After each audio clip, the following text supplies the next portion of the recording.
A new fight is erupting in Texas over mail-in ballots. A federal appeals court says county clerks can throw out your ballot without immediately notifying you. But some counties, including Travis, tell us they'll continue to alert voters if a ballot is rejected because of a bad signature. KXAN political reporter John Engel found out how common it is for a ballot to be disqualified. We're always a little bit concerned. A mail-in ballot being rejected for a signature that doesn't match is rare, but it does happen, and the state isn't required to notify you before the 10th day after an election.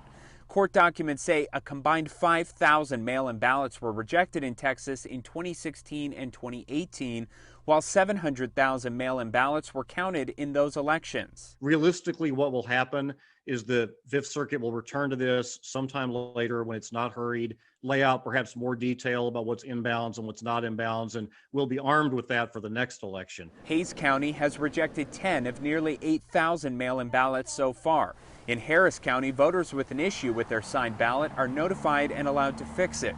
Travis County does that too, but the notification is mailed, giving voters only a limited amount of time to correct their ballots. I would rather we could find a way to contact them more swiftly, an email or some other way to get the word out more quickly, because it's the time delay that's really the problem. More than 500,000 Texans have already voted by mail. That includes Jake Pugh and his wife in Travis County.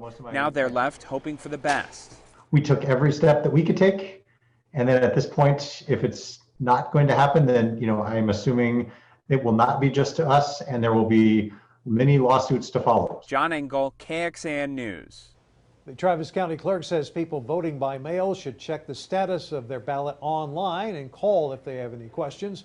The Williamson County Elections Administrator said it does not allow voters to fix mail-in ballots that were rejected for a mismatching signature. Texas was just ranked as the most difficult state in the country to vote. Northern Illinois University released the findings just days ago. Researchers came up with an index to help compare states based on voting laws, restrictions, and deadlines. One of the reasons analysts dinged Texas is because the voter registration deadline is a month ahead of the election. Another, the state reduced the number of polling stations in some parts of the state by more than half. Authors said Texas has the most restrictive pre-registration law in the country. They also wrote the state's strict voter ID law is a barrier for voters.